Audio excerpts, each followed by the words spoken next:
Good evening and welcome to the Thursday, August 8th, 2019 Civilian Police Oversight Board meeting.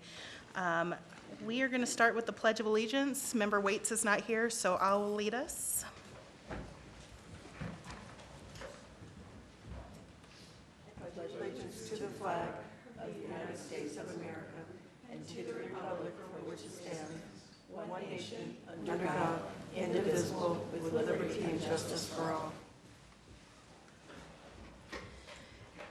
Thank you. The mission of the Board for the Civilian Police Oversight Agency is advancing constitutional policing and accountability for APD and the Albuquerque community. Can I have a motion to approve the agenda? I'd like to make a motion to approve the, I need to change the agenda, so do I? Make a motion. I can make a motion to approve it, Okay, and a second? and then discussion. Okay. And Okay. Valerie, what changes do you have? I want to remove the case review. The administratively closed, and there's 2 appeal cases. And I base this decision, I am happy to say that the case review committee is going to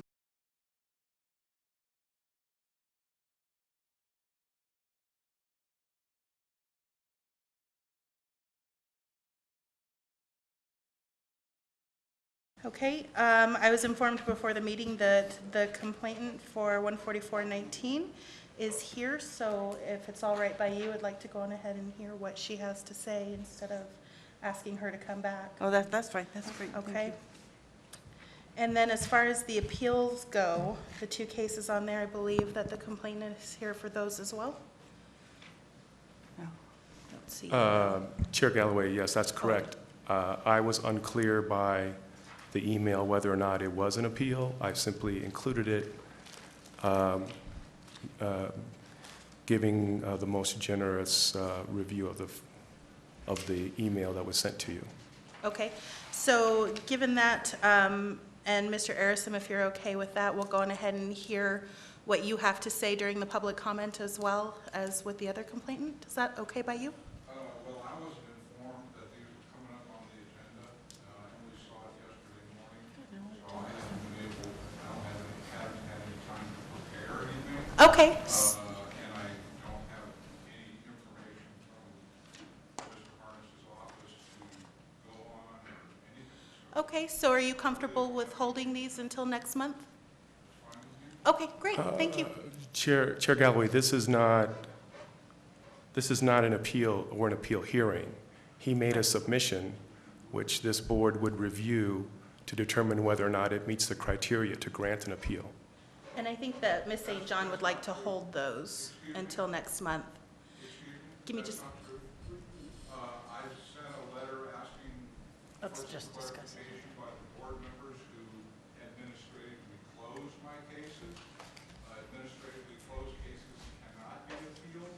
The only way they can be reopened is if new evidence is brought forth, and there is no timeline for that. So these are not appeals. okay, I think that Director Harness has response to that as well, okay? Thank you, Mr. Arison. All right, so Valerie, just to be clear, you'd like to save item 10 and move it to the next agenda? While allowing that person to speak. That's here for case 14419. Yes, I want to move the administratively closed cases with the, and then I don't know how you put it, case 14419. She can speak on public speaking. And then the other appeals, we'll move back to the case review and Okay. make a determination at that point. I'm Thank sorry, you. what is the motion? With the exception of case 14419, because the complainant is here, to table item agenda 10 for our next board meeting. Second. Madam Chair. Yes.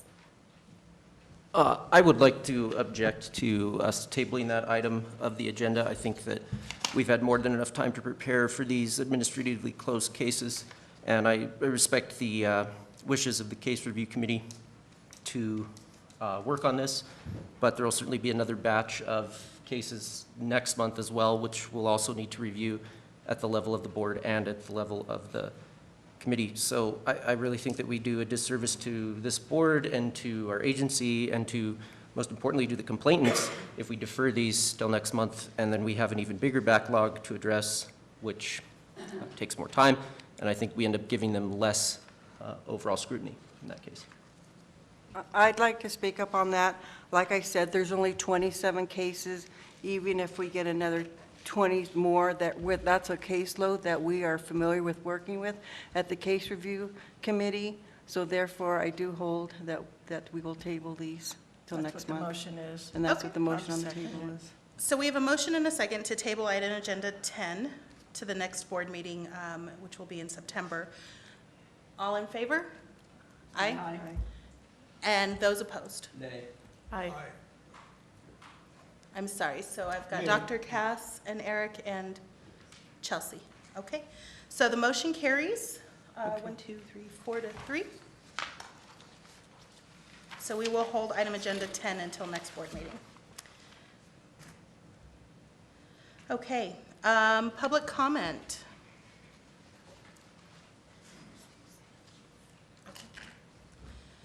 All right, so for the first one, we have, is it Janice Chianchi? Janice, sorry. Come on up.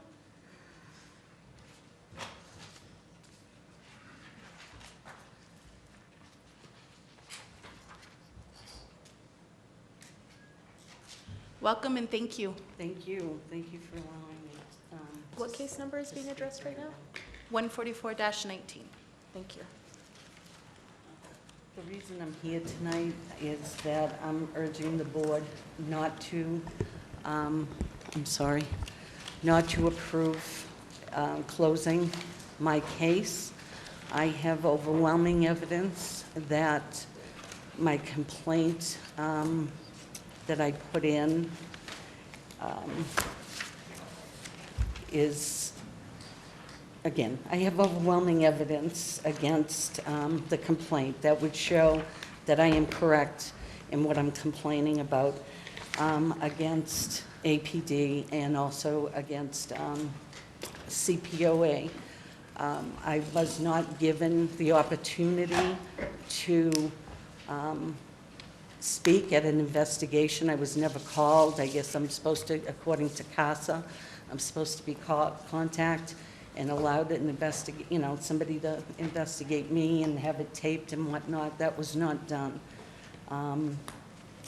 The proof I have, the reason I'm here is the complaint was about 2 officers that I stated were not doing their job. They let a person who was criminally trespassing just go. Didn't ask for IDs, nothing, just let them go. They told their commander that they indeed checked and she had no warrants. We are very familiar with this woman because she lived in the house as a squatter for several months. She had no rights to the home, no rights to the property. The property was boarded up on May 1st. And they let her go. She has quite the history. I have 2, not 1, not none, as stated by CPOA, 2 outstanding warrants that this woman had at the time of this incident. So they didn't check. That's what was in my case, that the officer said that they checked. She had no outstanding warrants. CPOA said they checked. She had no outstanding warrants. I find 2 that were in between the dates of this incident. So my concern is that I have copies of this information for everybody. My concern is that APD didn't do their job, CPOA didn't do their job. We live in a city with a high crime rate where people, for whatever reason, have a hard time trusting the police department. I've never had a problem. I'm not here as an adversary. I am here to hopefully training. Something needs to be done. Something needs to be done. Yes. May I ask a question? Is all of the information you have attached to your complaint? Do you know if your complaint was submitted with all the evidence you have in your hand now? Not at that time, no, because I called to find out what was going on again. I'm sorry. I never had the opportunity.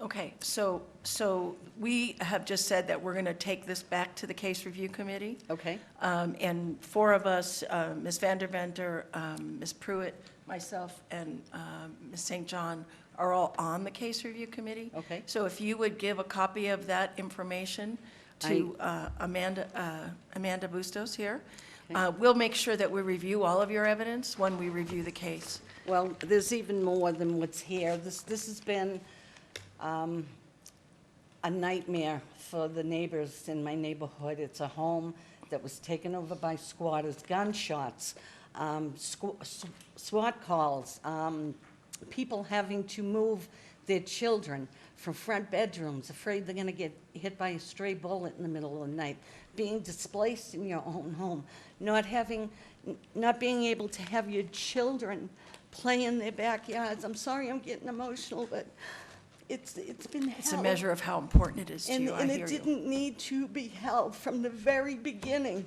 It didn't need to be held. There are things that could have been done that I'm just finding out now. And this could have been maybe over in a month or two, but we had to endure 8 months of living like prisoners in our own homes. But I have the copies We're interested here. in any of the information you want to share with the And- staff or with the board. Yeah, and I the have 3 committee copies will of take a everything look. that I have here, and I would be more than happy to, I would hope that I could speak to somebody in regard to this, because there's more to the story than what I'm saying Well, right we'll now. visit with Mr. Harness and find out what his view of this is and what information he had at the time, but now we have all the information as far as I understand it, right? We have Right. all your information, and Well, we'll take a look at it with him and The figure it out. agency should have had this information. It's public knowledge. But I was told in my complaint that there were no warrants. I So understand. Somebody what didn't you do said. their job. Okay. So I appreciate that. Thank you. Thank you for. I have a and question. just a moment. Sorry, Chelsea, go ahead. So you haven't received any correspondence from us, right? Nothing, no. Okay. So yeah, in addition to, there's some process left because we're not making, the board is not making a decision on your case tonight. But ultimately, when you get the board's decision, if you're still unsatisfied, there's one additional round of recourse, which is the appeal process. Okay. And that will be outlined in the correspondence that's sent to you. So kind of, there's still a little bit of process left, and so bear with us in that. Okay, now would I be allowed to, is somebody, an investigator, going to interview me? That's what in we'll that- decide at the committee meeting, Okay, is 'cause I whether or didn't- not it should be administratively closed. Yeah. And we'll listen to the staff's reason for why they think it should. We'll look at the evidence that you supplied and take a look Okay. and see if we agree. Okay, And then you would receive a communication one way or the other. okay. And how long does this usually take? Well, our meeting is the 27th of August, Okay, so that's when, it would be after that. okay. Chair Galloway, just a point of clarification.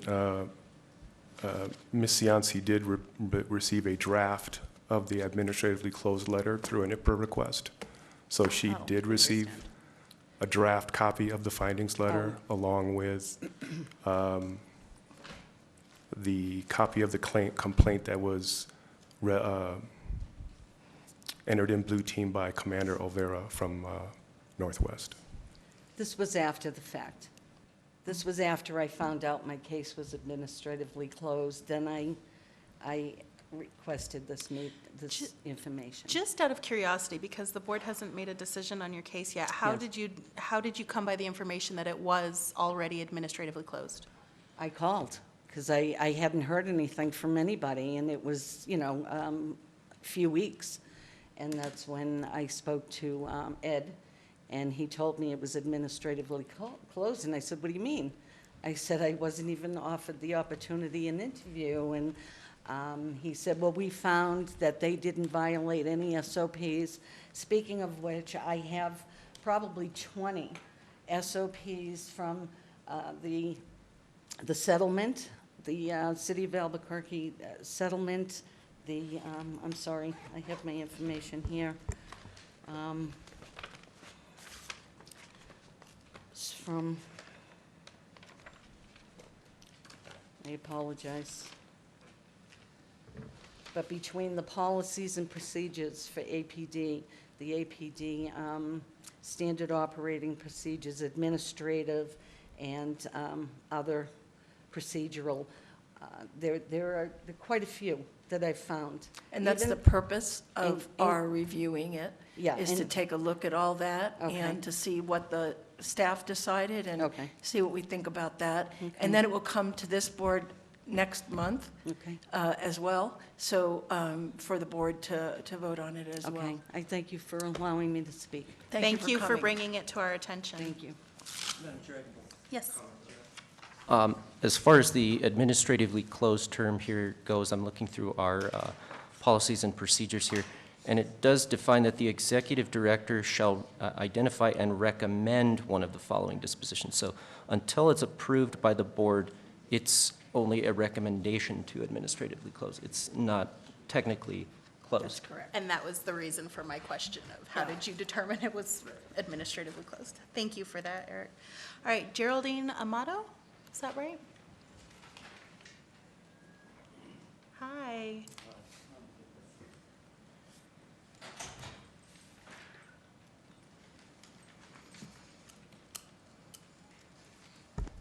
Good evening. Today we have a private commercial jurisdiction that prevails. I was never taught in school, but I learned since that 3 years after the conclusion of the Revolutionary War, the federal Constitution was passed over the protests of such people as Patrick Henry, and that first federal Congress passed the first Judiciary Act, essentially setting up the British courts here and federal police powers. And over time, those institutions passed by the first federal Congress subverted the people's authority over their affairs at the local level. Today, the municipal corporation police force are essentially a private mercenary police force for a municipal corporation, which is not a public institution, it's a private corporation with a public label. I was intrigued at this editorial by one of those adept at the craft of waltzing around the truth in the Albuquerque Journal, criticizing the accountability of the sheriff in the administration of the duties of the sheriff.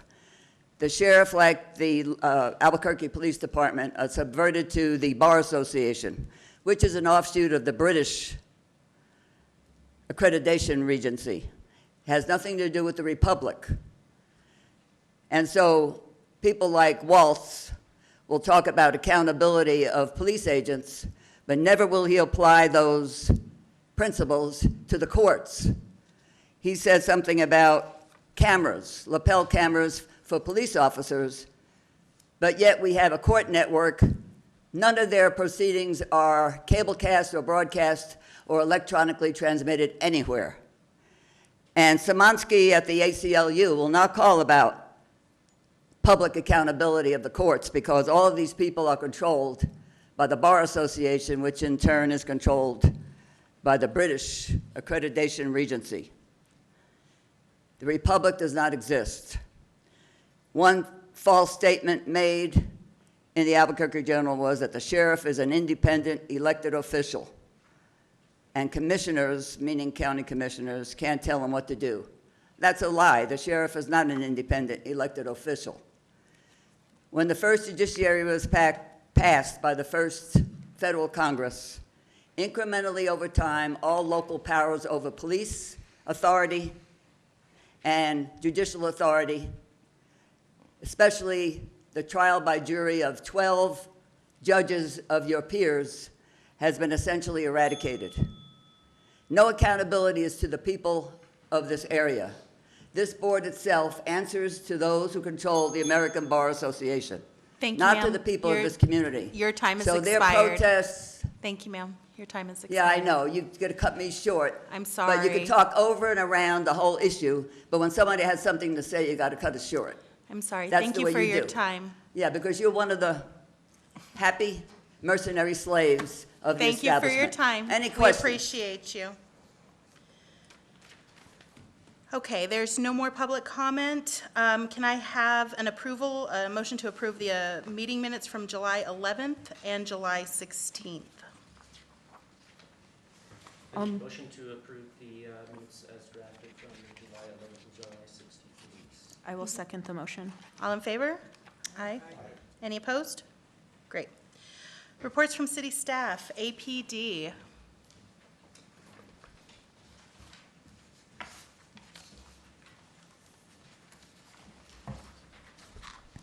Good evening, members of the board, Chair Galloway, and members of the board. I'm Commander Velarde with the Albuquerque Police Department Professional Standards Division. For the month of July, the Albuquerque Police Department handled 42,943 calls for service, which was an increase of 2,072 calls. Within my division, we closed 2 cases. There were 61 EIS alerts. We have 11 pending IA cases and 9 open cases during that month.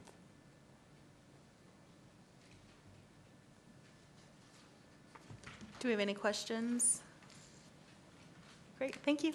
Thank you. Hi. Good evening, Chair Galloway, honorable members of the board. My name is Natalie Davila. I work for Internal Affairs Force Division, and I am here tonight to give you our numbers.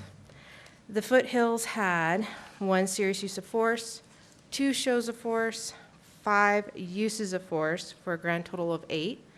That is down from last month by 6. Northeast Area Command had no serious use of force, 3 shows of force, 8 uses of force, for a total of 11, and we're down by 1 from last month.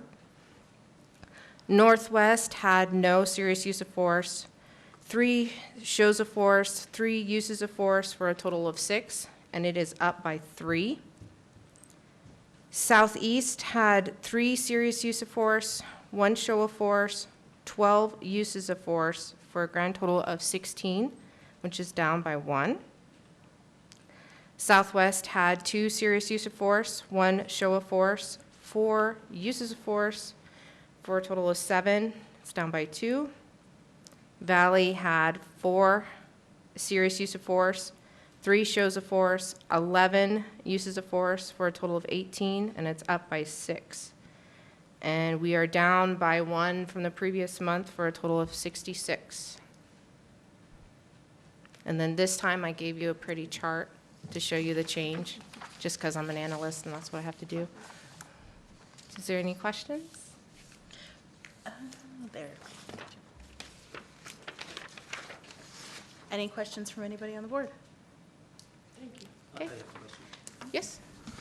Thank you so much for your report. I'm just wondering, I like your graph a lot, and it leaves me wondering. So do you have something like this maybe for next month where you could show a longer-term trend, maybe over what's happened over the last 6 months or year? Last 6 months? Because I imagine it changes quite a bit Yes, it does. month to month, so I'd just be curious to see that. Thank you. No problem. Anything Thank else? you. All right. Great. And then DC Smathers is here to talk to you. He is next on APD's agenda. Thank you.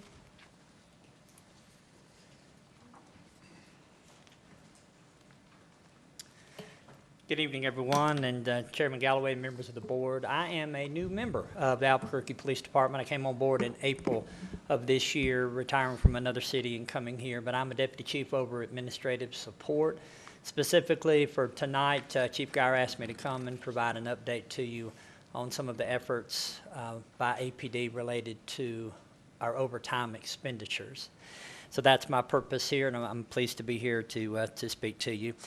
We've been doing a thorough review of all of our overtime spending, chief's overtime, and then all of the more traditional budgetary overtime expenditures. And we've come up with quite a few recommendations that we're about to put into place. Obviously, it's a pretty in-depth, complicated topic, so I'll just try to hit the high notes and then obviously answer any questions that you may have. But primarily, we are changing the approval processes for overtime spending within each area command. So we're increasing the level of authority required for overtime. So area commanders are going to be approving it. Bureau deputy chiefs are going to be approving certain types of overtime, just to provide some additional oversight and accountability for that. We're going to be, and this is a fairly large effort for APD, we're going to be eliminating training overtime, which for us is a fairly large percentage of our overtime spending, just through better scheduling, through appropriate shift adjustments, and that's going to be able to save us a tremendous amount of money there. We're going to be better managing comp time and those payouts when comp time maximums are reached. That's going to be a pretty significant effort and some significant savings, I do believe. We're going to be strengthening the chief's overtime policies to address previous policy inadequacies that have been identified. Commanders are going to be provided a lot of additional information. We have found, honestly, that we weren't providing them with adequate information to make these management decisions as they lead their men and women in these area commands. So we've created a dashboard that will provide some real-time biweekly information to them to allow them just to make more real-time management decisions as these overtime expenditures take place versus a quarterly update or either a biannual or annual updates. That's just not enough time for us to have made corrections. There's an upcoming shift bid that'll take place or start at the end of this month. And that is going to significantly provide some better shift overlap as far as when shifts start and when shifts end. That in and of itself will reduce shift holdovers during the busy times that different area commands have. It'll also allow us to do some training, the shorter segments of training during some of that overlap time to, again, not have us to pay officers for separate training times. And it will also help us with our supervisor-officer ratios. So that's going to come on board at the end of this month, and we're excited to see what that might produce for us. And then we all are aware of the tremendous number of special events that occur in the city, and obviously some are very large in scale. So we've already implemented this model with some of the smaller events, but we're utilizing DMD security. We're utilizing transit security in conjunction with APD to cut some of the overtime for that as well. And we're also utilizing our PSAs and some better scheduling for some of the non-essential, maybe those early posts where a road needs to be blocked or some other important but not critical functions need to happen. So we're going to be doing that, and that'll save officer overtime. We're also just taking a little more critical look at staggering the start times for some of these very long events like Freedom Fourth and some of the other events that are long in duration, just to better bring in officers when we need them more. And we're adjusting the hours for some of our specialty teams like open space to where they will be covering some of these events during regular work shifts. Many of these events obviously occur on the weekend. So other schedule adjustments are also being utilized as feasible, and we modeled that and we started that. I was over the preparation for the APD for senior games, and we were able to adjust some scheduling there and had practically no overtime expenditures for that event in the city, which was significant, not necessarily in the crowds, but in the number of venues. There were a lot of venues there and a lot of events covering a lot of the activities that were going on for senior games. So I honestly believe that once we are able to fine-tune those processes, then we'll be able to switch and look at other aspects of the overtime spending within APD and find some savings there. But we're excited and hopeful for those opportunities. So open to any questions that you might have. Implementation timeline would be when? Well, we plan to have a special order in place by the shift bid, which is the end of the month. And we're just doing that so we won't lose the time that just naturally occurs with policy changes. So we're going to have a special order in place by the end of the month that will codify these changes. Officially, there's about 17 different, it really gets into the minutia of some of this, and there's a decision-making matrix for the commanders. So we'll have that in place by the end of the month, and then rapidly move toward a full traditional SOP adjustments to codify these changes permanently in policy. And my second question has to do with when do you measure the success? Is it do you have to wait a year? Oh, no, to ma'am. know, Part of the what dashboard that I mentioned Right. is going to be bi-weekly, so every payroll cycle, commanders, and all of us, all the executive staff and commanders themselves will be getting these updates as we go. And then within Fiscal Affairs, which is one of the units that I have, we've obviously implemented some processes to take real-time snapshots every 2 weeks to compare ourselves to the last average for the last 3 years to see how we're trending up and down. Each commander will get a list each payroll period of their top 10 overtime users, what types of overtime are being used. I'm not saying all overtime is bad, it's not, but we want to just ensure that we're addressing any negative trend perhaps, or we're able to move resources if that were appropriate for an area command that might be having some additional challenges. So it will be bi-weekly for all of us within the department. I'm thinking that coming back to the board here for a report on that, when do you think would be a reasonable measure of time, say January, or? Yes, ma'am. Would I that be- honestly hope we'll see some trending, good or bad, by January. I feel comfortable there. I'm very hopeful related to that, because even a minor reduction in overtime translates into some pretty significant dollars. Each 10% of reduction in overtime is $1.8 million. Based on last year's spending. So I do believe I'd be able to give you at least an initial snapshot in January of our progress. And is there a summary of your remarks here that we could study? You went through that really quickly, so I'd like to learn more. Well, and I can appreciate that. This is my first appearance in front of you, so I was a little uncertain as to the depth that would be needed of me. I didn't want to abuse your time. No. So I don't have anything for tonight, but I most assuredly could produce something very rapidly to give you that would provide a little more in-depth information to you. Perhaps you could share it with Mr. Harness I'd be happy to do that. and do it that They way. also have access to Power DMS, so they'll be able to see the special rating. Okay.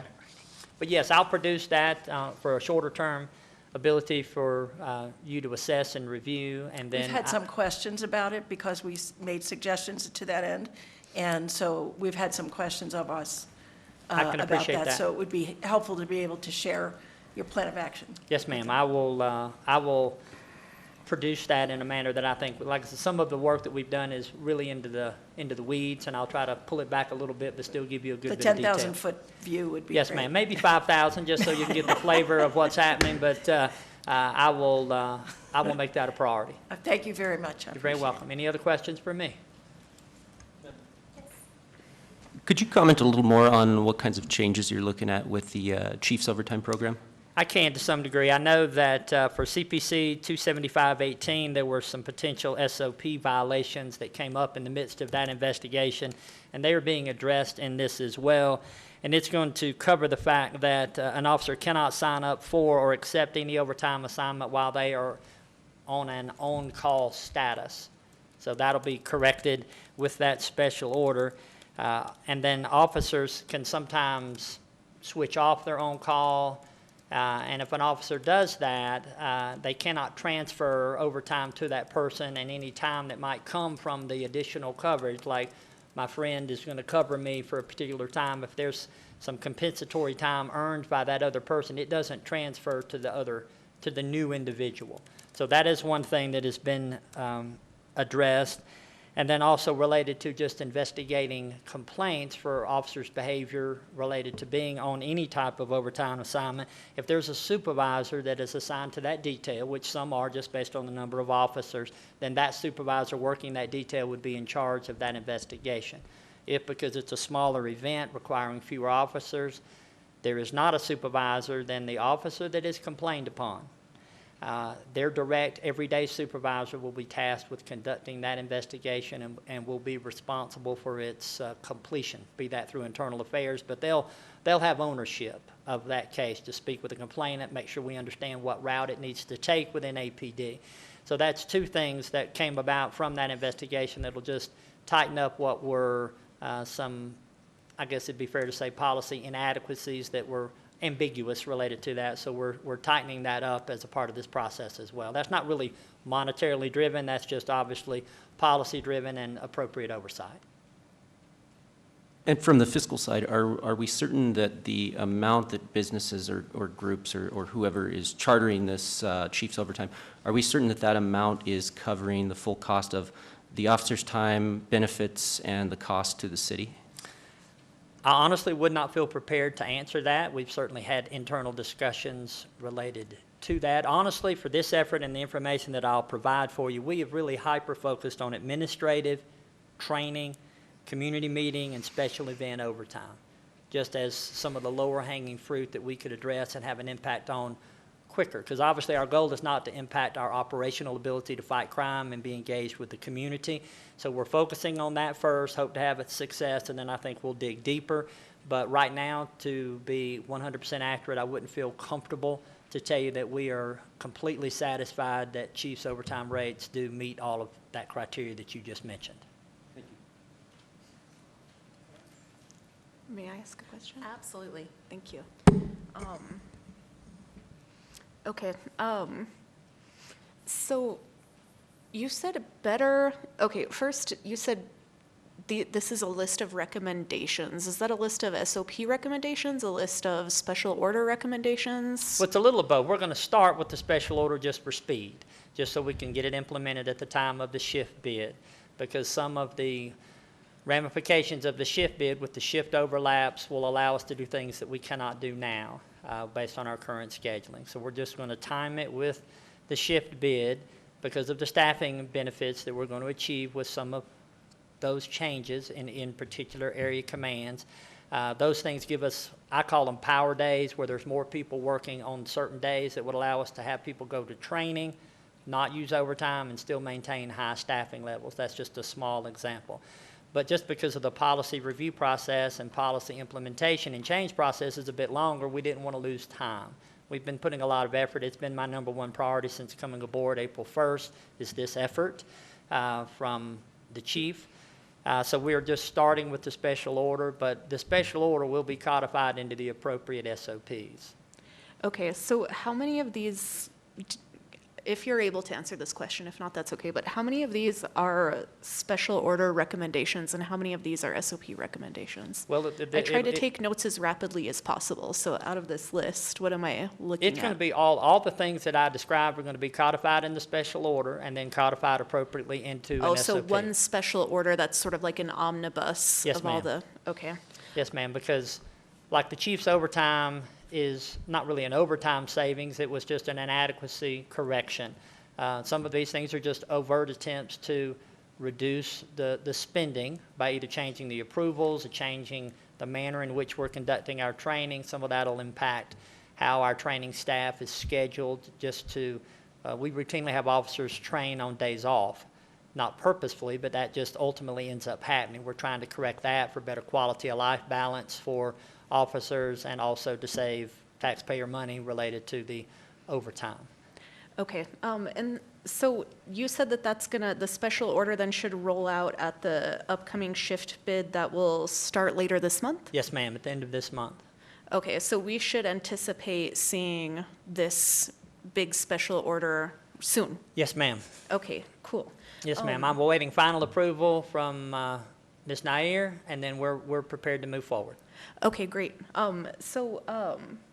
know, at least in the emails I was reading to prepare for tonight, I remembered, and also our recommendations letter, a discussion of a cap on overtime. I don't believe you mentioned that. I did not, but we are prepared. A part of these recommendations is we are going to cap the total number of hours that an officer can work in a week at 65, with the exception of court, because court is obviously kind of a separate animal that we have practically no control over when cases come through the docket and when those subpoenas are issued. So an officer will work their traditional 40-hour work week, and then there's going to be a cap of 25 hours additional on all overtime of any kind, to include chief's overtime. So that could be overtime on a call if you were a SWAT member or you responded to a homicide or some other criminal event. It could be a combination of that and chief's overtime. It could be grant overtime. So we're carving out court overtime because of our lack of control. We do not control that docket.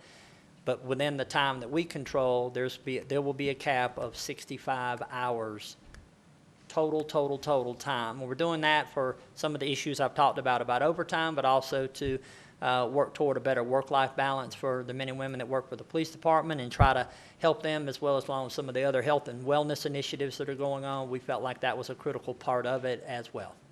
Okay, now what about this dashboard you mentioned? Will it alert supervisors or the command if a person is routinely, let's say every week, maxing out that 25 hours?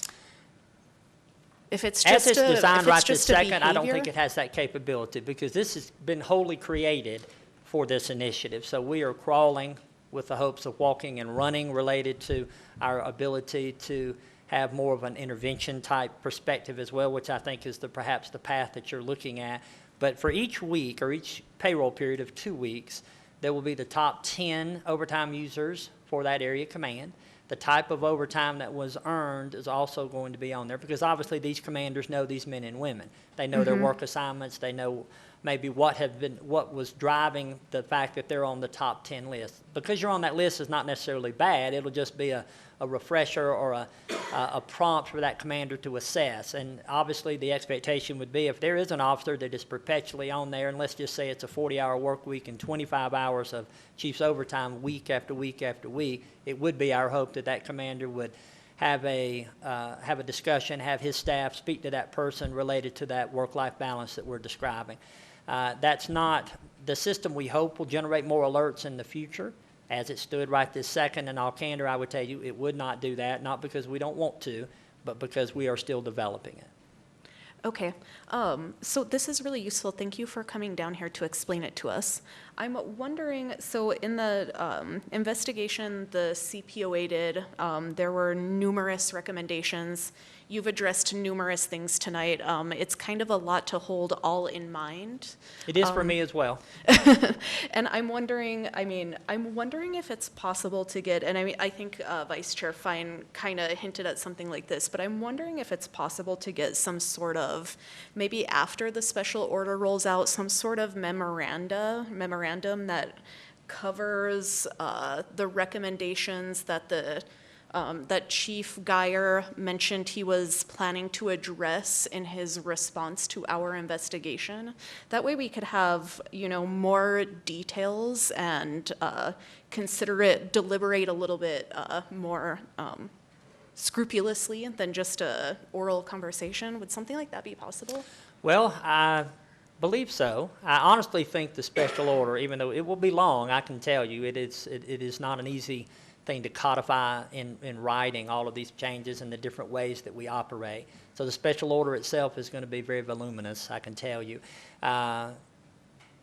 So I guess we could I'm telling you, I'm start certainly there. We willing could to. start I'm just there. trying to think through in a way to honor the request that you're giving versus the fact that we're working through the order. So I think the order may Why don't we start initially with do the it. special order, and Yes. then if there are any, outstanding questions or anything left hanging, then we could come back and have another I'd conversation. be happy to try to fill in anything that the special order left, because some of it does get into the minutia of our operational aspects that it's kind of boring, but we had Okay. to codify in the special order. So yes, ma'am, I'd be happy to do that. Thank you. And then the very last piece is that we're not on a distribution list for special orders. So if you could make it a point to send it to our executive director so that we would get that.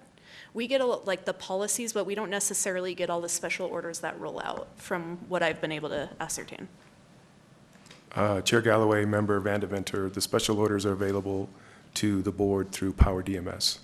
Right, but we don't get any notification as to when they're published, so.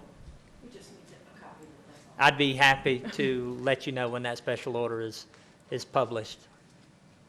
Thank you. Thank you. Yes, Dr. Cass. Is this, how much of the overtime policy currently is covered by special order versus SOP? I'm just curious if there's going to be a movement toward taking this from the special order sphere to have it more codified in SOPs. Is there any thoughts along those lines? I mean, you're going to develop SOPs as a result of the special order. Is that going to be increase in the SOPs that are now covering overtime? I don't think it's not going to be an increase in the number of SOPs. We're obviously going to fine tune them. I don't know the number of previous special orders that might have addressed overtime, just simply because I'm new to the agency. I'm aware of some that have come and been rescinded and some that are still in place. So I don't know the number. The only, I can tell you, the use of the special order in this instance is just for speed. We want to implement these as rapidly as we can. We've been analyzing it since April, and we want to implement it. But then our goal, and I know Chief Geyer's goal, is to codify it hard into SOP. So I think SOPs are just a way for us to be a little more fluid and able to move quicker, because obviously the policy process in general needs to be more thoughtful and deliberate, and then obviously for CASA compliance and monitor approval, it just tends to slow things down, and we didn't want to lose time, since time is literally money with this particular topic. Time is money, and we're wanting to push these changes down. So is it fair to say that most of the overtime policy is currently covered by special orders? I don't believe, I just don't feel equipped to answer that, and, because I want to be 100% accurate with every word that comes out of my mouth to you. So I just Right. don't feel equipped to do that. I can tell you moving forward, we want to codify it in SOP. Okay, thank you. Do you have a timeline for that? Because it seems like this could be one of those things that might, well, that's when the special order is going to be done, but when it's going to be codified as an SOP. Well, unfortunately, I'm going to be the weak link related to how long the policy process takes here at APD, because this will be my first one to shepherd through or be the executive sponsor. So I'm not trying to not answer you, but this will be my first, so I do not have the history of how long previous policies have taken. So I hate to tell you I can't answer it, but it's not because I don't want to answer it. Is that because of the process going through OPA, PPRB? Yes, ma'am. Okay, do you have an idea of when you might expect yourself to be ready and your department to be ready to present that to OPA? Like the piece that you can control? Early September. Simply Okay. because once the special order is in place, the content of that special order is going to be my presentation to everyone related to any policy review. Wonderful. We might obviously change the formatting, but the wording won't change. Sure. It'll just be a format change, because some of this does touch more than one SOP, potentially. So we either take something out of an SOP and codify it all into one. Those are just internal decisions. But my personal mandate would be early September, because I can tell you I have no higher priority than this particular topic. Thank you. Anybody else? This has been most helpful. Thank you so Well, much thank for you. being here. Yeah, we appreciate you. Thank you. Thank you. Thank you. Did we have one more from APD, or was that 4? Commander Syke.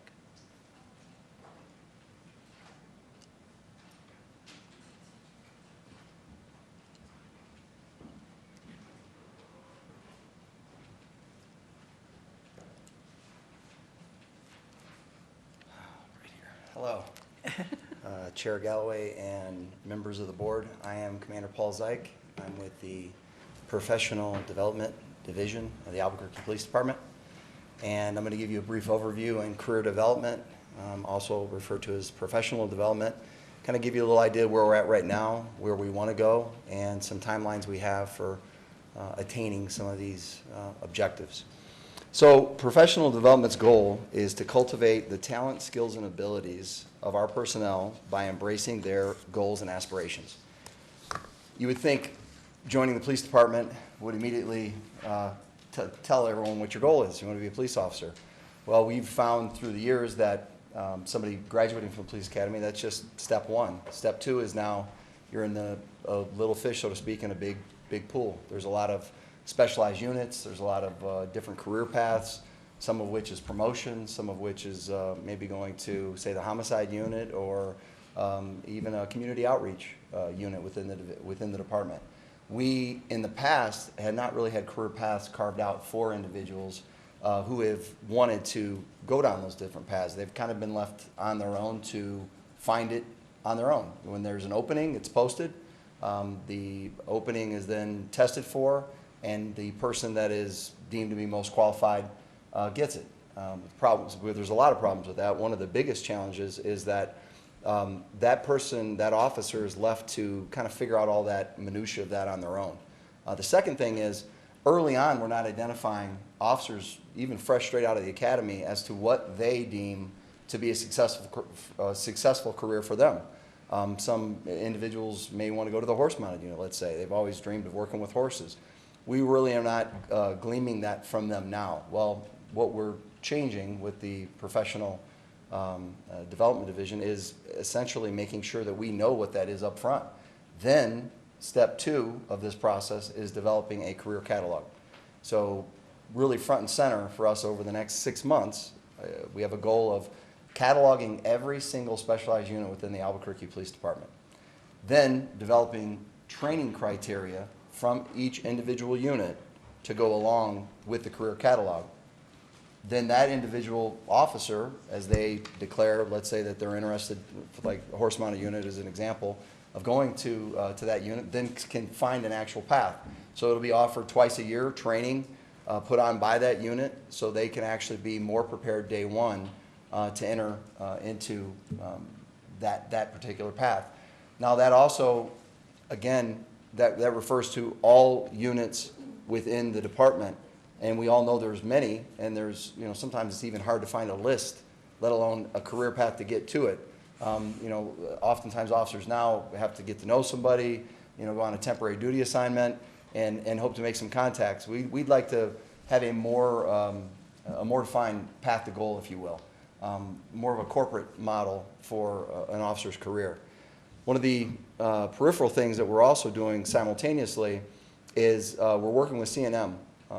We've partnered with them, and we want to encourage officers to attain higher education. And one of the ways we can do that is make sure that training programs that we are involved in as an organization, and you know, really just in the cultivation of our talent that we already have, is putting forth a path to which they can see themselves going back to school. And a great intro to that is a program that we found with CNM that will allow for 45 hours, 3 college credits, online in a 12-week program, facilitated by an instructor, just like any other college environment. And we're going to start off with sergeant level supervision class, essentially. I think a lot of adult learners, myself being one, you're a little frightened of the online environment and, you know, the whole what's it going to be like and the whole thing. Well, a lot of learning is done online now. And we, as a force multiplier, realize we need to get online with as many systems as we can, and learning environments certainly one place we can do that. So we're currently working with CNM right now. Again, it's going to be a 12-week course.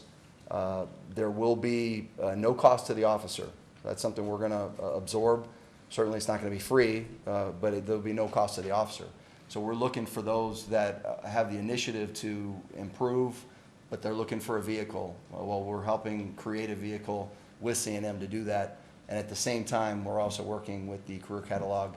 So our officers, you know, they can see kind of where they want to get to, and we're helping facilitate them get there, in getting there, because I think we'd all agree, if you're doing what you love, and then the specialty in which you're doing, you know, within your own career, there's a lot of different facets, and especially in law enforcement. And a lot of people come to police work for that. So we want to make sure it's accessible, make sure that it's clearly definable, and that we're doing all we can to help them get to these specialized positions. And I know that's a lot real fast, and you didn't really probably have a lot of chance to take notes with that, but that's just phase 1, and there's many phases to come, but that's just an introductory. So I'll field any questions. I'm sorry. Dr. Cass. What's the average career length of time that an officer serves? Well, generally speaking, I'm from Metro Detroit area, so I did 10 years there, and then I lateraled here, and I've been here 18. So hypothetically, that usually is dependent upon your retirement system. So usually 20 years, you know, an officer can retire at the 20-year mark. We also have availability to go 25 years with an increased percentage on our pension. It's certainly one of our hopes and aspirations that if we can increase the job satisfaction of the officers that we have, we will be able to retain them longer past the 20 years. So instead of somebody just up and leaving and saying, I'm going to do something else at the 20-year mark, well, maybe if we've cultivated them and met some of their needs at the same time that we're all working together, they might feel a little more comfortable in staying beyond that to the 25-year mark. Well, I'm interested in the officers who don't achieve a retirement. I mean, I think you have a sense of what those numbers are, because I've heard numbers that are much shorter than 20 years as the average length of service. I see what you're saying. So those that don't retire. That don't retire. And okay. I mean, what I'm getting at is, I mean, having a career development path seems to me would have a positive effect on retention. Absolutely. And I'm just curious as if you would speak to that. That's the source of my question. It's a great point. And, you know, certainly when you look at retention at the back end, at the 20-year mark, you do have retention throughout. Now, most officers that come into the profession, the vast majority stay for a career. Okay, they do. Usually. That's the norm. But you were right. There are some people that leave the profession and go into other professions. And I do think this would assist in retaining those individuals, because you can have 50, 60 specialized units. If an officer doesn't feel comfortable in their ability to get to those units, all they can see is what's in front of them every day. And you know, serving and protecting is an incredible, honorable gift that anybody who gets a chance to do it, you know, you're really blessed as a profession to be able to do that. That said, when you do something for 10, 15 years straight, or even for 5 years straight, sometimes you want to have some variant to that. And you're absolutely right. You bring up a great point. I do think it'll help us retain those individuals through them knowing that we care about where they want to get to, and so much so that we're going to help cultivate that career to get them there and put mechanisms in place to make sure that they succeed, and by which we all succeed. Thank you. Yes, John. You mentioned timeline. Could you share with us what the timeline is for all the parts that you just shared with us? So the C&M timeline, I'd like to see that within the next 2 months. We do have some contractual issues that will need to be worked out with C&M right now. Even tomorrow morning, I have another meeting with them in regards to developing the class. So I would hope within 2 months, no longer than, say, 3 to 4, to actually have a pilot that is up and running, where we can take the first group of supervisors or individuals who want to be supervisors, like for instance, our acting sergeants class. These are prime candidates for supervisory type training, or even officers that want to be supervisors that just haven't had an opportunity to have that training, and sergeants themselves. So we want to get a pilot group together, put them into the training environment, make sure that it fits what we're trying to do. So we need to assess that and essentially make sure that we're intending to do what we're saying we want to do, and that is enhance their career through this educational process. So 2 to 4 months is the answer for C&M. For the career catalog, you know, we would like to see it within 6 months. Several things have to happen, though, for that to take place. Would you like me to outline that for you? Mm-hmm. Okay. So one of the things that's going to have to happen is each individual unit within the Albuquerque Police Department is going to have to determine what appropriate training would be for their unit. And one of the great things that does is, let's say somebody who is coming to a specialized unit, they don't necessarily today have the training that is needed for the unit. So they come to the training, they come to the unit, they then get the training, and you might be 6 months or down, you know, even further down the road before they're really ready to fully take on that position. Well, what we're hoping to do with the career development is have them ready to do that before they enter that door, if you will. And the way to do that is for us to ask the units themselves, what training do you deem necessary for those officers before they apply to be in your unit or to advance to your unit or your division? Once we've established that, we then need to follow the 7-step process for training. We need to have it all approved through the academy. Make sure that the instructors that are going to teach it from the units are basic instructor certified, BIT certified, and then have it approved at the state level and so it has a DPS state certification number. Then once we have that, now we can post that, and the publication of that, again, the target for that is 6 months from now, but that is subject to all those moving parts. And we're very early in this. A lot of what I've just said is you know, it's right up here.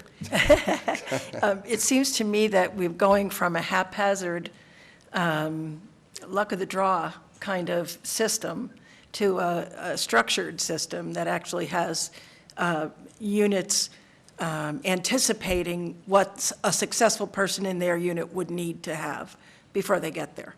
And so it sounds like we're going from a more haphazard learning process or opportunity process to a much more structured, here's the path, here's how you get there. So it really sounds like a lot of work, and I hope you're right with 6 months, but if it takes a year, whatever it takes, it's important work.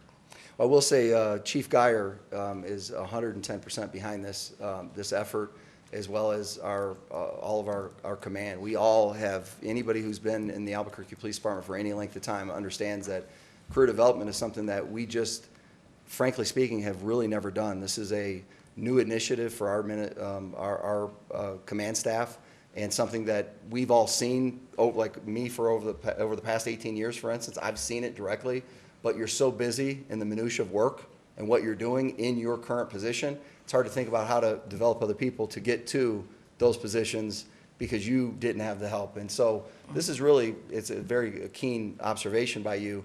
It is really amplifying and focusing the effort to develop those individuals. And to your point, sir, hopefully it increases their satisfaction, not just with being a police officer, but the fact that we took the big step to develop what they want in a career, within a career.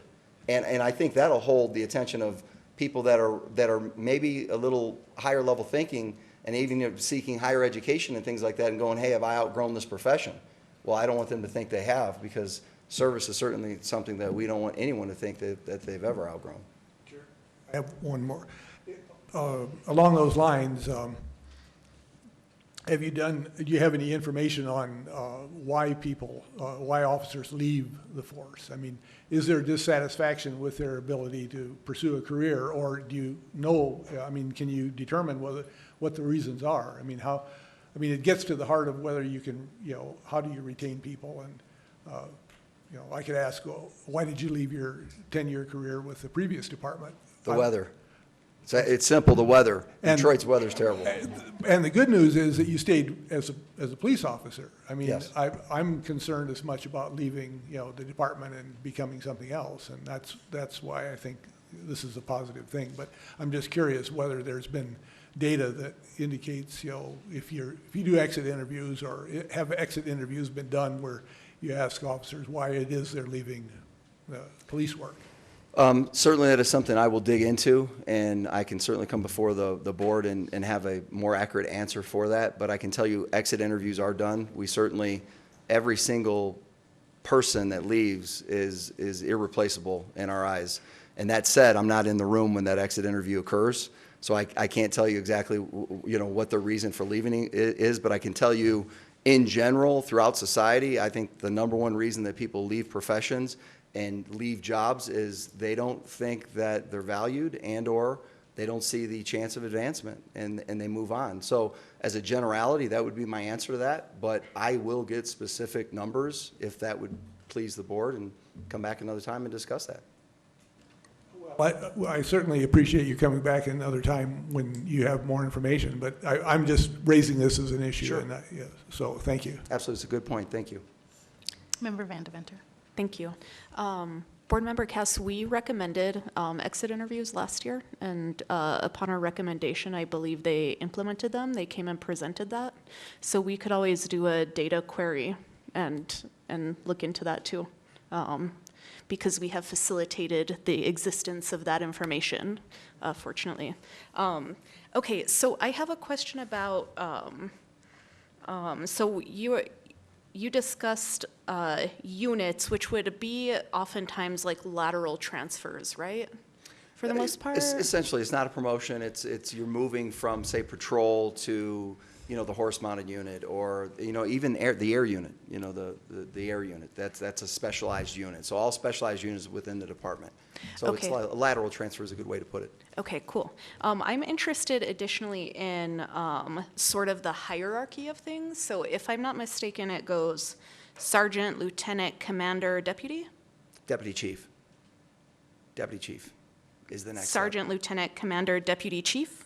Yes, deputy chief, but the thing, we also have other Yeah, ranks. deputy chief, if I were to go all the way to the tippy top, right? Sure. Okay, I'm curious, does the career development work you guys are doing address requisites as well as raises for these different ranks? I can answer that in part or in whole if you'd like. In whole? Okay. Thank you. So the actual movement from even, let's say, the detective, some departments, officer to detective is a left that one out. promotion. Say Yeah. NYPD, take that for instance. There is an actual increase in pay. Our department is not set up that way. It's an assignment. So when you move from officer to detective, it's an assignment. When you go from field service bureau to the investigative bureau, it's an assignment change. So there is no difference in pay when it comes to that. There's other opportunities for growth and learning and things like that, and certainly being in an on-call status, and there's all kinds of different changes that take place when that happens, but there is no actual increase in pay. Okay. Are you considering, and I should have added detective because I think it's also there isn't necessarily a raise right now or any necessarily additional required training, but it is kind of a separate thing. It's a new position. You once were an officer and now you're a detective, right? There's a shift there. Sure. In your like expectations, level of responsibility, et cetera. I think when we sort of got into this conversation, we being the board, we were thinking that it would be really fruitful for the department in terms of retention, in terms of really like a robust professionalism, all of those sort of things, to have these different ranks be meaningful in those two ways, as in having requisite training for each, and also coming with a corresponding raise, having it be promoted, a different sort of like status. Is that something that you guys are working on as a part of this, or not really? So are you speaking of a promotion? Are you thinking of going, when you go from officer to detective, that would actually be a promotion in the sense of pay? Is that what you're asking? In pay as well as required training. So required training, that is certainly, this is addressing that, in from the sense of the career path. So let's say you're in field services, you're in uniform patrol, and you want to be a detective, and you want to go to the investigative bureau. Well, there's a whole different set of skill sets in addition to being a patrol officer that are very valuable, that we will make sure that these individuals that want to go there have the opportunity to have that training put on by those units before they apply. Now, it's not a prerequisite that they have to, but it certainly would be a benefit to the individual to be able to be able to gain that knowledge, those knowledge, skills, and abilities to be a detective, and then to the unit that gets them eventually, they come in more ready day one. So from that standpoint, yes, we're making it more readily accessible and available through the career path. As far as pay, that is a collective bargaining unit issue, question. That is something that we just do not have that as a structure within the police department. We have ranks, and with that come pay increases, and then you have the collective bargaining unit. And if that was something they would negotiate, well, that'd be sole and separate to what we're doing with this. Okay, so the training is becoming more readily available, and you're making like, you're working on really making, just availability, accessibility, et cetera. But are there going to be any requisites? Like, to become a sergeant, you must have done the sergeant level supervision CNM class. That's required. Or is it just encouraged, accessible to someone who it takes the interest? I would definitely tell you there's been conversations around what you've just said, but that has certainly not been anything that's finalized. It's been just in conversations with the executive board regarding the future path of promoting within the department. And essentially that's in phase 2 of this. This is phase 1, the inside positions and the CNM collaboration. Phase 2 is a little bit bigger of a tackle, if you will, and that is how do you deal with promotions from the standpoint of preparing, cultivating that talent, and then helping them promote into the positions that they desire. Because right now, we have a very elaborate system in place, but we also understand that there's some things that we can tweak and enhance to, allow us to. Okay. Yeah, so we have my colleague here just, if you want to just step up, talk real quick. I'll tap out for 1 second. Go ahead. Chair Galloway, members of the board.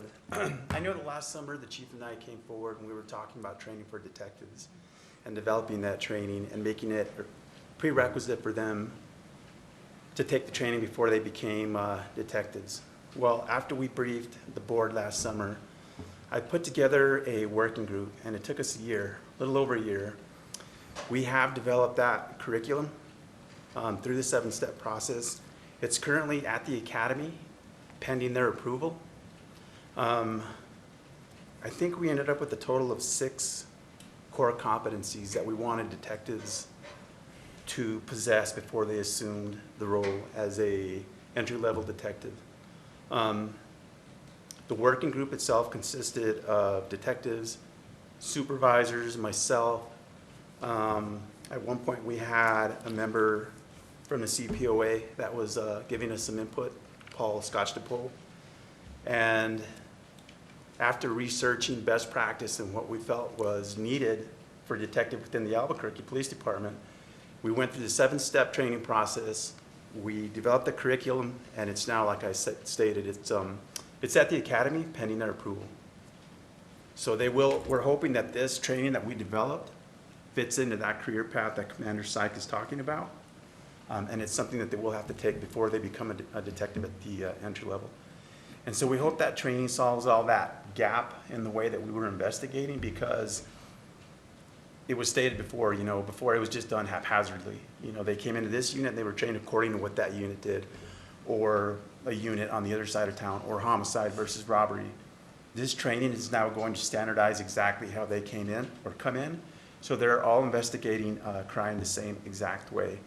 From that point, then we're hoping that the specialized training that Commander Syke is talking about, at that point, that'll be their secondary level of education for detectives. But that is in place right now, and it's just pending approval. Fantastic. That's great news. That's exactly what I was looking for. I'm wondering, is there something similar then for a sergeant, and then the next rank, a lieutenant, and then the commander? Or are we just starting with that first step of detective?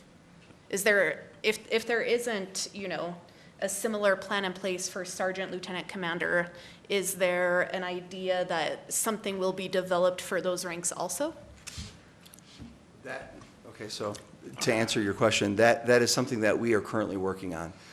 I don't have a career path to be able to articulate out to you as to how that's going to happen, but it's certainly conversations that are being had.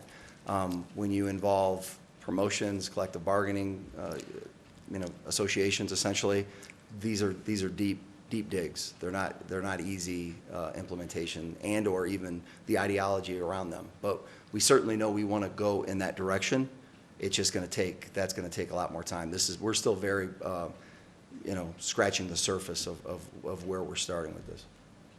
Member Fine? I appreciate that. Just to be clear, what you're hearing here is an interest in the police department being as healthy as an organization as it can be and as organized as it can be to help promote happiness on the job and retention, just the same goal that you want. I think that how you do that, sometimes in the cases we see things and we wonder about it, but some of this is not in our wheelhouse. Some of this is not what we're here to do. But it is, what you're hearing is a support of the police department in terms of structure and training and the things that make it better for everybody who's in it. So to that extent, we're interested in what you do, but I don't think that it's exactly in the wheelhouse of what we're here to do. Well, we did make a recommendation that I they know, do a but we're career way path and down in the professional weeds at this development. point. Yes. Thank you. I, for one, appreciate the update on the detective So thing. do I. I was Yeah, just me waiting too. for an opportunity to ask you that myself. Dr. Cass? Yes. When you're Commander Duran, right? I'm sorry. Yes. I know we met, and I didn't want to give you a new name, is all. So, could you comment on I mean, you've implemented a detective training program now, and I'm just curious, what's a common practice, or what do you think is the common practice among departments, and is it determined by the size of the department, whether they'd have such a program or not? I can understand a very small department not having, a lot of potential for, creating training programs for their members and rely on transfers basically to get experienced members. But in a department the size of APD, I kind of expected that, those programs would be able to occur regularly. I mean, I think we were all surprised a year ago when we found out that there was no special way to become a detective, no special training involved. And so I'm just curious, what do you think are the factors that influence that within a department? I mean, is it the size of the department that does that, or the culture, or? Board Member Dr. Cass, I think it's been the culture over years and years. When we started looking at best practice to develop this curriculum for our detectives, we started looking at other departments that were approximately our size. And not a whole lot of them have any type of formal training for their detectives. In some cases, like Commander Sykes stated, the NYPD, in that case, it's considered a promotion, so they do have to test for the position. But most other departments don't have a formal training process for detectives, other than they get selected, they go into the unit, and then they're trained by other senior detectives. So I think it's just a culture. Thank you. Do we have any other questions from the board? Gentlemen, thank you both. Thank you. Thank you. Okay. City Council, Mr. Moya. Madam Chair, board members, just give me 1 second. My page is loading here.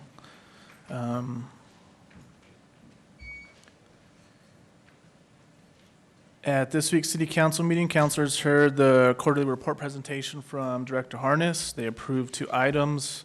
OC 1928, that's the 2017 CPOA annual report, and O 1970, which amended the ordinance to clarify that the case review subcommittee could review cases and make recommendations. Excuse me. Ms. Scooch asked that I provide a timeline to when those changes would be codified. Currently, council staff is still engrossing the bill. From there, it will be sent to the mayor for signature. Once the mayor receives them, he has 10 days to sign. Once signed, it goes to the city clerk, where it gets an enactment number. It's difficult to say when that exact date where the clerk will receive it, but maybe a couple weeks. And once they receive it, I can let Ms. Scooch know that it's been received by the city clerk and has an enactment number. As for the actual codification into kind of the public published ordinance, that may take a few months. The city clerk's office does it in these large batches, not necessarily as each individual legislation comes through. So that can usually take a few months to get codified. Also at Monday's meeting, OC 1933 was formally introduced. This OC is the board's updated policies and procedures, and it was sent to this upcoming Monday's Finance and Government Operations Committee meeting. We're still working on the appointment to the board. The selection committee will be meeting in the next couple of weeks to make a recommendation. And again, we'll follow the process that we did last time with the outreach subcommittee. And with that, I stand for any questions. Dr. Cass? Is this the appropriate time to ask about the next step for the policy and procedures approval? Is that, did you mention that, or that will be at the finance meeting next Monday, right? Madam Chair, Dr. Cass, yes, it'll be at the Finance Government Operations Committee on Monday, and then it'll be sent to full council after that. And this is where I think we were wondering whether we should be represented or be there for questions at the Finance Committee. Madam Chair, Dr. Cass, it's always good to have some representation there. I understand that Mr. Harness has some previous commitments that evening, but I'll check with the board chair and see if we can move forward without Mr. Harness being there. Thank you. Can we ask if any board member can attend? I won't be because I'll be, oh, you can attend? Okay, great. That should do it, hopefully. Great. Any other questions? Julian, I feel like we were talking about at the last meeting that we should or could expect a new board member by September, now October? Madam Chair, yeah, July was a difficult month in getting the selection committee together. As you may be aware, the council kind of takes a recess in July. It's where a lot of staff takes their vacations, and just scheduling purposes, we just couldn't quite get it together. But we'll all be there next week, and so within the next couple of weeks, we'll should have a recommendation and a name to the outreach subcommittee. Okay, thank you. Anybody else? Great. Okay, City Attorney's Office. I see a couple of options out there.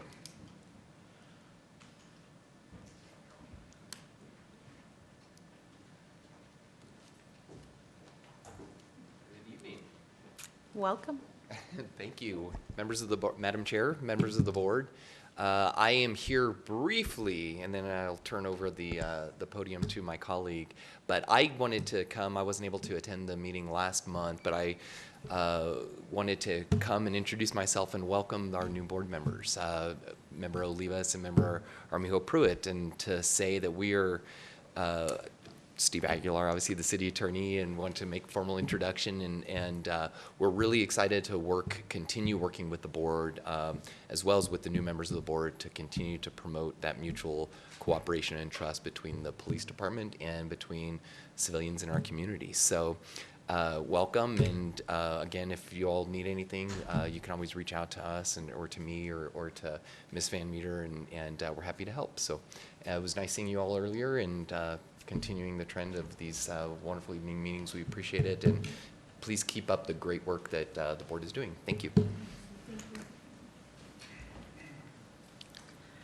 Good evening, Madam Chair and members of the board. I have several updates. It's been a very busy month, and it's going to continue to be a little bit of a busy time for the CASA and the City Attorney's Office related issues right now. We have two upcoming hearings, as you know. On August 13th at 1:30 in front of Judge Browning is a hearing on the APOA's objection to one sentence in SOP 2-57, and that is open to the public. And on August 20th at 8:30 is the public hearing, and I believe you all are working on putting together your agenda to speak regarding that. And of course, as an amici, you will have 10 minutes to speak in that hearing. Also, the monitor's paragraph 298 report was originally due to the court August 1st. However, we've extended the deadline for him to do that in part at the request of the city and the DOJ, because we asked to sit down with the monitor to talk about methods, our methods, his methods, and really make a better report. It was a very fruitful meeting, and Dr. Ginger is continuing to work on it based on our feedback. The FRB had its first meeting today, and it was, I think, a success. It was short, but it was organized, and I believe the FRB managed to do its job of reviewing a tactical activation to determine if the tactical activation met the activation protocols. So that is a significant success, given that the FRB has not met since, I want to say, November of 2017. Training for Tier 2 is continuing to be developed, and we are very hopeful that we will send the final version to the monitoring team tomorrow, and if things go smoothly, training will begin to be delivered August 28th, is my understanding. We had our amici meetings this week, as you know. We met with you and we went with the other amicis, and I believe those continue to be a valuable opportunity to discuss things with the various amicis. And as we talked about at your amici meeting, SOP 352 is under review. I am working on it. We did discuss the possibility of making the period for the CPOA board to review the policies longer so that you can accommodate your scheduling of your committee and then being able to bring it to the meeting as a whole. So we're still looking at that, and when we have the policy drafted, we'll let you know when it goes to OPA. So we can think about that. It's going to take some creativity because, as you know, some policies do need to go rather quickly, and it's already the longest response time is for the CPOA board. So with that, if you have any questions, please let me know. All right, thank you. Thank you. Thank you. CPCs? Okay. Anybody from the APOA? Director Harness, you're up. Good evening, Madam Chair, Honorable Board. The IMR 10 data is ready to go, and it will go to the monitor tomorrow. Regarding the August 5th email from Mr. Arison, my declination to open an investigation, paragraph 180 of the CASA states that internal misconduct complaints submitted by APD personnel shall remain with the Internal Affairs Bureau for review and classification. The Internal Affairs Bureau shall determine whether the internal complaint will be assigned to a supervisor for investigation or retained by the Internal Affairs Bureau for investigation. As I stated in my email to Mr. Arison why I was not going to open a complaint, there is an investigation already ongoing by the Internal Affairs Division. I verified that with Commander Velarde, and I have since verified that the investigation is there, it's numbered, it's an IA Pro, it's assigned to an investigator. So there is an investigation going.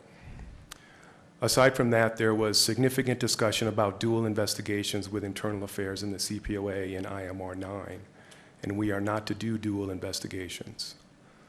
Either it will be handled by Internal Affairs or we will handle it. In this case, Internal Affairs already has the investigation, so therefore I declined to open one. As Ms. Vandermeter stated, FRB has commenced. They are scheduled now every Thursday from now till eternity, I think. I do not have word yet as to when the serious use of force cases will be reviewed by the FRB. I believe that there's still some, well, I think the answer to the 257 question has to be answered by the court first with the objection from the APOA. But I will keep you updated as to the progress of those force cases being reviewed by the Force Review Board. Internal Affairs Force Division will be conducting a mandatory training for the board for review of use of force cases. That training model is being reviewed by the monitor and the academy and it's being designed by Lieutenant Johnston in the Force Division.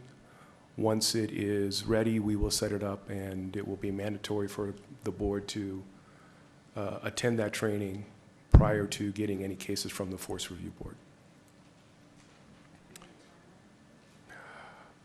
Chair Galloway, Vice Chair Fine, I would say within the next 6 to 8 weeks. I am on the agenda to present at the Foothill CPC on Monday night. That's why I can't make it to Finance and Government. You have in your packet a rough draft of a letter to the court outlining with the 4 concerns outlined at last meeting for discussion on August 20th with Judge Browning. The final document is due tomorrow to be submitted. Because of the delay with the paragraph 298 submission, if there's a need to amend, we can amend once the 298 report is published.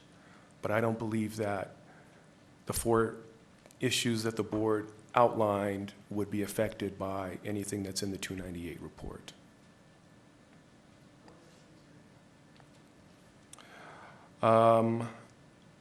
The analyst, the data analyst, and the investigator positions are posted on the city's job site, and they will close next Friday, so we'll begin the process of interviews week after next.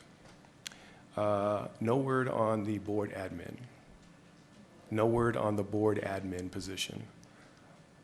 I was told it had left the budgeting office for its economic impact and should have been released and should have been posted.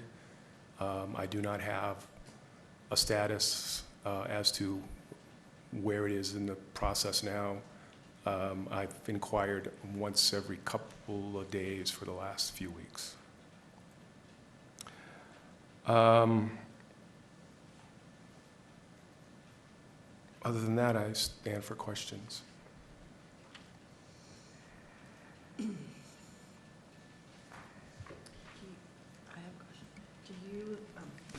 Do you have the date for when 298 was extended to for the monitor? She said it was August, but she said it was extended. I didn't get the date. Chair Galloway, Vice Chair Fine, I believe it's August 12th. All of that documentation has been forwarded to you from the Department of Justice. Yeah, that's the only. Any other questions? Great. Okay. Reports from subcommittees. Community outreach, Member Fine? We met on July 30th, and we will meet again on August 27th. We went over some of the, we're all already out of brochures, and so we are trying to negotiate the cumbersome process of getting more, and figuring out a structure to do that so we don't get stuck in this continuous loop with the city bureaucracy. We also talked about it's time to start rolling out to particular groups, not just CPCs and like, all of which is important, but to take a look at the homeless population where groups of people that are going to have more frequent contact with law enforcement.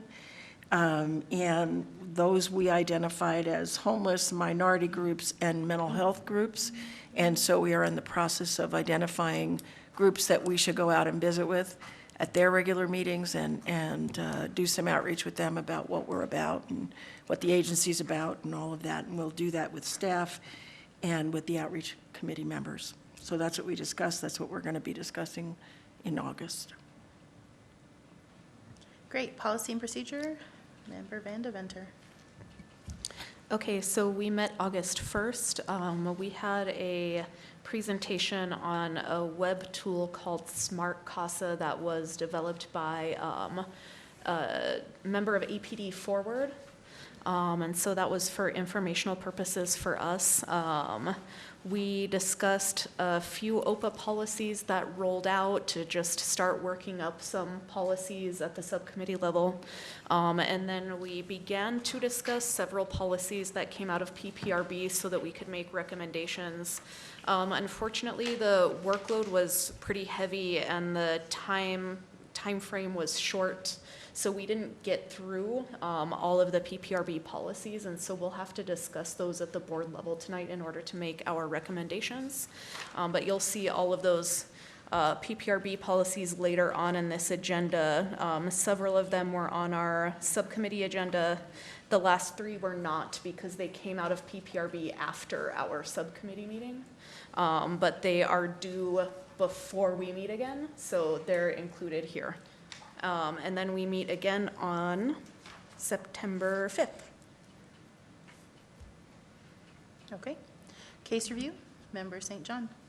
Okay, well, as everyone is aware, we did not have a meeting for the month of July, but it looks like we're tentatively scheduled for August the 27th, and I'll be waiting to hear from Mrs. Gooch to see when everything is signed, sealed, and delivered. Thank you. Great. And Personnel Subcommittee, we did not meet this month. Our next meeting is scheduled for August 23rd. Director Harness, has there been any kind of movement as far as getting, and I don't remember the name of them off the top of my head, but the agency that we had been interested in working with on the approved list of vendors for kind of a board training, retreat, kumbaya session? Kumbayas. Chair Galloway, it was my understanding that we still needed 2 other bids. We were going to work with getting that one on the approved list of vendors. That way we didn't miss that process, that step. And we have, because they're not even an option right now. And then as far as the other bids, we have 2 others, one of which I know for sure is on our approved list of vendors. The other one I think was being looked into, but I don't know that for a fact. Chair Galloway, I'll have to look at that. My recollection was that we were needing 2 other bids. We have 3 total. Okay, We do have 3 total. I think it's when you were traveling. okay. When we had a meeting while you were traveling. Okay. And we've kind of dismissed the idea of the couple, and our preferred vendor is not currently on the approved vendor list. I missed what approved vendors for what purpose? I didn't hear. To have a board board and CPOA office development, I want to say, session is one of the things that the Personnel Committee is working on right now. But since we didn't meet last month, I just wanted a real quick follow-up on that. Okay, so our next scheduled meeting, like I said, is August 23rd. How are we feeling? Do we want to take a break? This seems like a really good place to take a quick break and Yeah, I'd then like come and get to back make a into motion to take just about a, 10, 15-minute break. 15-minute break? Yeah, that's fine. 15-minute break? Okay, I'll second that. All in favor? Aye. All right, great.